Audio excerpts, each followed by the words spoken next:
হবে যে এটা আল্লাহর ক্ষমতা। আজকে আমেরিকা 7 দিন ধরে আগুন নিভাইতে পারে না, বুঝতে হবে এটা আল্লাহর ক্ষমতা। কথা ঠিক কিনা? ওরা 7 দিন পর্যন্ত আগুন নিভাইতে পারতেছে না, এটা আল্লাহর ক্ষমতা। 7 দিন পর হইছে কিন্তু আগুন নিভাইতে পারতেছে না। এই কোরআনে রব্বুল আলামিন রাত্রি বেলা এশার নামাজ পড়ে 4 রাকাত নফল নামাজ পড়লেন সূরা ফাতিহার সাথে তাকাসুর দিয়ে। 4 রাকাত নফল নামাজ পড়ে আল্লাহরে বান্দা দুরূদ শরীফ পড়তে পড়তে আল্লাহর বান্দি ঘুমিয়ে পড়লেন। স্বপ্নের ভিতরে দেখতেছে আমার রব আমার আল্লাহ ওই মেয়েটাকে জাহান্নামের ভিতরে দেখায়। মেয়েটা কাঁদতেছিল আর বলতেছিল, মা আমি জাহান্নামের কঠিন লেলিহান শিখার ভিতরে জ্বলতেছি, মা জাহান্নামের কঠিন লেলিহান শিখার মধ্যে জ্বলতেছি। মেয়েটা খুব করে কাঁদতেছে, ও মা আমি জাহান্নামের কঠিন লেলিহান শিখার মধ্যে কাঁদতেছি, মা আমারে আপনি উদ্ধার করার চেষ্টা করেন, আমি বিপদের মধ্যে পড়ে গেছি। এই স্বপ্ন দেখার পরে মহিলা পাগল পারা হয়ে গেছে, মা তো সহ্য করতে পারতেছে না। তো ফজরের নামাজ পড়ে আবার এই মহিলা হযরত হাসান বসরি রাহমাতুল্লাহ আলাইহির দরবারে আসছে।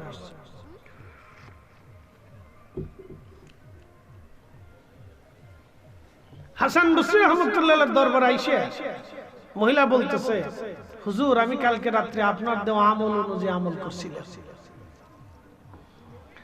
আপনার কথা অনুযায়ী আমল করছি। আমল করার পরে হুজুর রাত্রিবেলা ঘুমিয়ে পড়লাম, স্বপ্নে আল্লাহ আমারে দেখাইলেন আমার মেয়েটা জাহান্নামের লেলিহান শিখার মধ্যে জ্বলতেছে গো। এখন আমি কি করব? আমার উপায় কি আমার কি করতে পারি আমি? তখন মেয়েটাকে ওই মহিলাকে হুজুর বললেন, মারে আমাদের বা কি করার আছে, আমাদের কি ক্ষমতা আছে? তোমার মেয়েটা কোন অপরাধের জন্য হয়তো জড়িয়ে গেছে। দেখেন আগের যুগের নারীরা নামাজ ছাড়তো না, পর্দা ছাড়তো না, বেপর্দায় চলতো না। আগের যুগের নারীরা নামাজ ছাড়তো না। এদেশের বর্তমানে বহু মেয়ে আছে 6 মাসেও একবার ওযু করে না, 6 মাসে ওযু করে নামাজ তো দূরের কথা, 6 মাসে ওযু করে না। এরকম বহু মেয়ে আছে, খালি সাজন্য গুজন্য করে, ওযু করে না। বহু মেয়ে আছে বাংলাদেশে, লক্ষ লক্ষ নারী আছে 6 মাসে ওযু করে না, নামাজ তো পড়েই না, ওযু করে না, শুধু প্রসাদনী মাকে সাজগোজা করে। সেই দিনের মেয়েরা পর্দা করত, নামাজ পড়তো, তারাও জাহান্নামের ভিতরে আটকা পড়ে গেল। মহিলা কান্দে আর বলে, হুজুর উপায় কি? হাসান বসরি ডাকতে বলেন, মারে তুমি তোমার মেয়ের নামে বেশি বেশি দোয়া করো এবং সদকা করো, দেখো রব্বুল আলামিন মাফ করে কিনা। হাসান বসরি এই কথা বলার পরে মহিলা চলে গেলেন। মহিলা চলে যাওয়ার পরে মহিলা যখন চলে গেলেন, পরের দিন রাত্রিবেলা হাসান বসরি রাহমাতুল্লাহ আলাইহি ঘুমিয়েছেন। স্বপ্নের ঘরে দেখতেছেন জান্নাতের উচ্চ মাকামে একটা মেয়ে জান্নাতের ঝর্ণার পাশ দিয়ে, নদীর পাশ দিয়ে জান্নাতের পল্লে পল্লে প্রাসাদের সামনে ঘোরাফেরা করতেছে হাসি খুশি। সুন্দর জান্নাতি পোশাক পরে সে হাঁটাহাঁটি করে। হাসান বসরি জিজ্ঞেস করলেন, এই মেয়ে তুমি কে? তোমার পরিচয় কি? জান্নাতের উচ্চ মাকামে তুমি কি করো? মেয়েটা বলতেছিল, হুজুর আপনি আমারে চিনেন নাই, আমার মাগফিরাতের জন্য আমার মা আপনার কাছে গিয়েছিল, আমার হালতের কথা জানার জন্য গিয়েছিল। আপনি তার জন্য একটা আমল আপনি বাতলাই দিয়েছিলেন, এই আমলের কারণে আজকে এই আমল বাতলিয়ে দিয়েছিলেন। আমার মা এই আমলটা দিয়ে আমারে দেখেছিলেন আমি জান্নাতি নাকি জাহান্নামী। হাসান বসরি বললেন, মারে তোমার মা তো দেখছে তুমি জাহান্নামী, কিন্তু মারে তুমি জান্নাত কেমনে পাইলা? আল্লাহ তোমারে কেন মাফ করলো বলো? তখন মেয়েটা বলল, হুজুর আমার অপরাধের জন্য আমি জাহান্নামে চলে গিয়েছিলাম, কিন্তু আমার রব আমার আল্লাহ আমারে মাফ করে দিয়েছেন। বলে, কেন মাফ করলো মা বলো? বলে হুজুর আমার যে গোরস্থানের মধ্যে মা দাফন করেছিল এই গোরস্থানে শুধু আমি না আরো 70,000 কবর আছে। কত হাজার কবর? তাহলে চিন্তা করেন কত বছর আগের কবর, 70,000 কবর আছে। হুজুর 70,000 মুসলমানের কবরের ভিতরে ওগো আল্লাহর ওলি শুনে নেন ভালো করে, এই গোরস্থানের পাশ দিয়ে একজন আল্লাহর ওলি যাইতেছিলেন। তিনি গোরস্থানের পাশে দাঁড়াইলেন, তার খুব মায়া লাগলো। সে আল্লাহর নবীর উপরে দুরূদ শরীফ পড়ে, আল্লাহর হাবিবের উপরে দুরূদ শরীফ পড়ে পড়ে পড়ে পড়ে আমাদের কবরের গোরস্থানের পাশে দাঁড়ায় হাত তুলে দোয়া করে গেছে। এই দুরূদের কারণে আল্লাহ রাব্বুল আলামিন আমাদের 70,000 গোরস্থানবাসীর জীবনের গুনাহ আল্লাহ মাফ করে দিছে। আরো জোরে বলেন আল্লাহু আকবার। কত হাজার মাফ করলো? কিসের কারণে? নবীর দুরূদ জিয়ারতের কারণে। কথা ঠিক আছে না ভাই? তাহলে এখন এই জিয়ারত দোয়া এগুলো চলবে না বন্ধ হবে? যারা বন্ধ করতে চায় বুঝবেন সব শয়তানের এজেন্ডা বাস্তবায়ন করার মাঠে নামছে। কথা ঠিক কিনা? সমস্ত শয়তানের এজেন্ডা বাস্তবায়ন করার জন্য মাঠে নামছে। আল্লাহ তাদের থেকে আমাদেরকে হেফাজত করুক, বলে না আমিন। দেখেন দুরূদ দুরূদ, এই জন্য দুরূদের বরকত খুব বিশুদ্ধ বরকত, কঠিন বরকত। আপনারা মধু খান না? মধু মধু খান, মধু মিষ্টি, কিন্তু মধু শুধু মধু না। এই কোরআন আল্লাহ বলেন আশ-শিফাউল লিন-নাস, আল্লাহর জবান আল্লাহ বলেন এটা মানুষের জন্য শিফা। একসাথে বলবেন আল্লাহু আকবার। এখন বলেন মধু বানায় কে? তাও রাখো, এটা শেষ। মধু বানায় কে? মৌমাছি। মধু তৈরি করে কারা? মৌমাছি না? মৌমাছিরে মধু বানানোর হিকমত দিছে কি? পৃথিবীর সব জ্ঞান বিজ্ঞান মেধা ডাক্তার ডক্টর সব এক জায়গা হইলে কি মৌমাছির মতো মধু বানাইতে পারবে? হ্যাঁ? তাহলে বিজ্ঞানও মৌমাছির কাছে ফেল। কি কথা কন না কেন? বিজ্ঞানও মৌমাছির কাছে কি ফেল। এটা বুঝতে হবে যে এটা আল্লাহর ক্ষমতা। আজকে আমেরিকা 7 দিন ধরে আগুন নিভাইতে পারে না, বুঝতে হবে এটা আল্লাহর ক্ষমতা। কথা ঠিক কি না? ওরা 7 দিন পর্যন্ত আগুন নিভাইতে পারতেছে না, এটা আল্লাহর ক্ষমতা। 7 দিন পর হইছে কিন্তু আগুন নিভাইতে পারতেছে না। এই কোরআনে রব্বুল আলামিন বললেন আশ-শিফাউল লিন-নাস, এই মধু হচ্ছে মানুষের জন্য শেফা, মানুষের জন্য শেফা, মানুষের জন্য এই মধু হলো শেফা,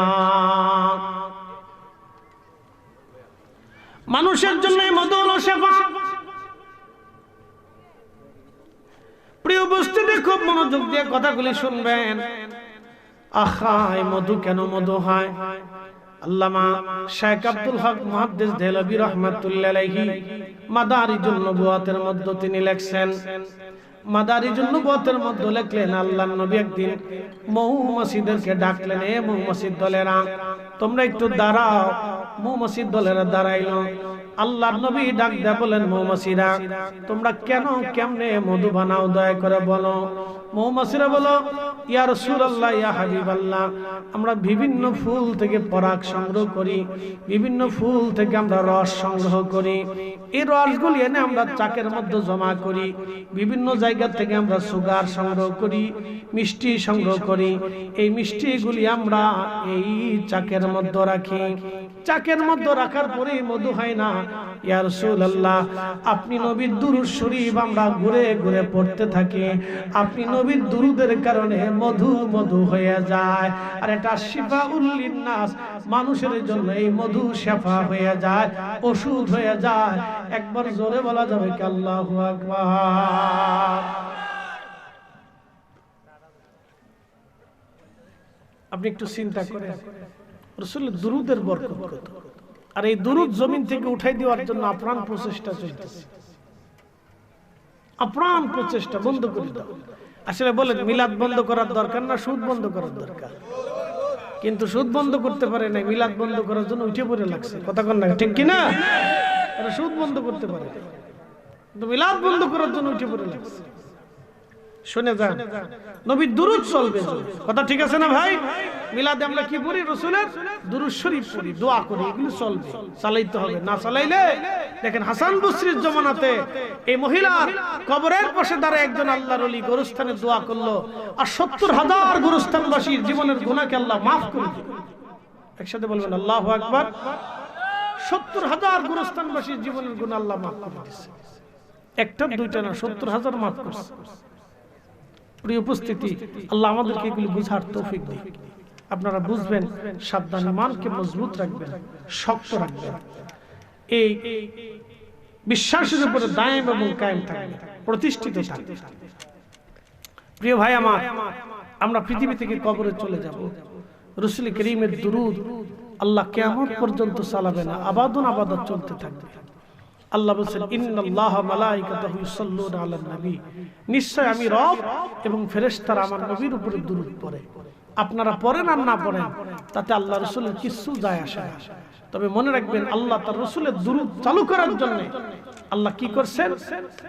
মিশকাতের বাবুল কারামতের ভিতরে আসছে আম্মা জান আয়েশা থেকে, যে আল্লাহ রাসূলের রওজা শরীফের উপরে প্রত্যেক দিন 70,000 ফেরেশতা নাযিল হয়। যখন সূর্য উদয় হয় তখন 70,000 ফেরেশতা নাযিল হয়। 70,000 ফেরেশতা নাযিল হয়ে প্রিয় নবীজির রওজা শরীফ চারপাশে ঘিরে ধরে দাঁড়ায় যায়।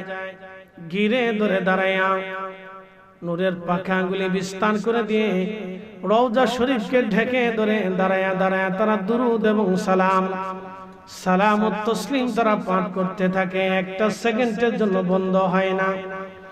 এই 70,000 চলে গেল, আবার সূর্য ডুবার সময় নতুন 70,000 নাজিল হয়। সূর্য উদয় হওয়া পর্যন্ত এই 70,000 আবার নবীজির রওজা শরীফ ঘিরে ধরে দাঁড়াইয়া নূরের পাখাগুলি দিয়ে রওজা শরীফকে ঢেকে দাঁড়াইয়া তারা একযোগে একসাথে আমার নবীর উপরে দুরূদ ও সালাম পড়তে থাকে। একটা সেকেন্ডের জন্য বন্ধ হয় না। চিৎকার মেরে জোরে বলেন আল্লাহু আকবার। দুরূদ যদি বরকতময় না হতো তাহলে কি এই দুরূদ এইভাবে ফেরেশতা দিয়ে আল্লাহ চালু রাখতেন? এই দুরূদ চালু রাখবেন বাড়িতে, ঘরেতে, দোকানে, পাটে, ব্যবসা বাণিজ্যে, কাজে কর্মে, সব কাজের আগে যখন আপনি দুরূদ শরীফ পড়বেন তখন আল্লাহ এটার ভিতরে বরকত দিয়ে দিবে, আল্লাহ রহমত দিয়ে দিবে। কোথা থেকে দিবে আপনি নিজেও জানেন না। এই জন্য আমরা মাহফিলে মাঝে মধ্যে দুরূদ পড়ি। কেন? এই মাহফিল দুরূদ পড়লে মাহফিল কবুলিয়ত হয়ে যায়, মঞ্জুর হয়ে যায়। এই জন্য যে যত ফতোয়া দিক দুরূদ শরীফ সারা যাবে না, কখনোই না। বেশি বেশি পড়বেন। আমাদের দেশে বহু বক্তা আছে এখন দুরূদ পড়ে না, মাহফিলের দুরূদ শরীফ পড়ে না, শুধু খুতবা শেষ করে একটু জিকির করে ওয়াজ শুরু করে। তারা দুরূদ পড়া ভুলে যাচ্ছে, এটা বাতিল করে দিচ্ছে। এটা হিকমত আর কি, যে যাতে উম্মত দুরূদ পড়া ভুলে যায়। কিন্তু আমরা ছাড়বো না। জবান খুলে একসাথে বলেন আল্লাহুম্মা সাল্লি আলা সাইয়্যিদিনা মাওলানা মুহাম্মাদ ওয়া আলা আলি সাইয়্যিদিনা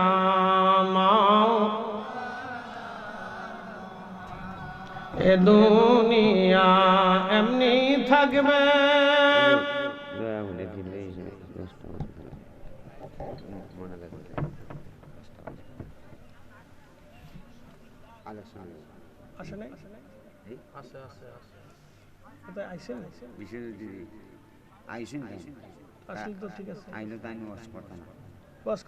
আপনি ঘরে কেউ থাকতো না, থাকবো না থাকতো না, আপনি না আর মাহফিল আছে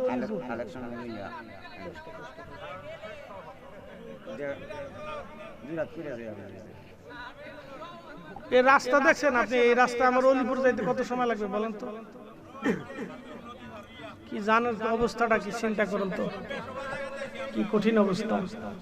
আচ্ছা যাক, আমরা সকলে বলি আলহামদুলিল্লাহ, একসাথে বলি আল্লাহু আকবার। এই পোস্টারে লিখে দেওয়া উচিত ছিল বাদশা। দাওয়াত দেওয়ার সময় আপনাদের আসলে জাকির ভাইদেরকে নিয়ে একটা বড় সমস্যা, আর দাওয়াত মত বুঝে শুনে আমি সুন্দর করে লিখে দিছি যে বয়ান বাদশা লিখে দিবেন। আমি ডায়েরিতে লিখে রাখছি যে আপনারা পোস্টারে লিখে দিবেন। এটা তো বুঝে নাই বিষয়টা, সিস্টেমটা বুঝে নাই, কারণ আমার তো সময় নেই, আমি তো বলি রাখছি। আচ্ছা যাক, আলহামদুলিল্লাহ যতদূর আগানো যায়। দীর্ঘ সময় আলোচনা করছি, একসাথে বলেন আল্লাহু আকবার, নারে তাকবীর। না না হয় না, আওয়াজ দাও। 100 টাকা চাইতেছো, তাকবীরটা জোরে দিস। নারে তাকবীর, নারে রিসালাত, আহলে সুন্নাত ওয়াল জামাত, নারে গাউসি। বুঝতেছি 100 টাকার ধাক্কায়। এই মাইক্রোফোন লাগানো লাগবে ভাই, ওই মাইক্রোফোন। এই ভাই প্রিয় উপস্থিতি, একসাথে বলি আল্লাহু আকবার। তো যাই হোক, যেটা হয়েছে তো হয়েছে। আমার পরে শরীফ আহমদ সাহেব আছেন, উনি আসবেন। উনি আইসা আপনাদেরকে নিয়ে দোয়া করে মিলাদ শরীফ পড়ে তারপর দিয়ে দিবেন, অসুবিধা নেই। আমি শুধু আপনাদেরকে নিয়ে এই কিছু মাহফিল আগামী বছর প্রয়োজন। সামান্য দুইটা কথা, এত সময় আপনাদেরকে দীর্ঘ ওয়াজ শোনাচ্ছি, একটা ওয়াজ বুঝে যেতে হবে। মানুষ কবরে চলে গেছে, তাদের আমলের দরজা বন্ধ, কিন্তু কবরের পাশে দাঁড়ায় যখন আল্লাহর বান্দা দুরূদ শরীফ পড়ে দোয়া করলেন আল্লাহর ওলি, আল্লাহ 70,000কে মাফ করে দিলেন। তাহলে কি আমাদের বাবা মাকে আল্লাহ মাফ করবে না? একসাথে বলেন করবে না? করে দিবে। প্রিয় উপস্থিতি, আল্লাহ করে দিবে। এই পৃথিবীতে আমরা যারা আসছি সবাই শূন্য হাতে চলে যাবে।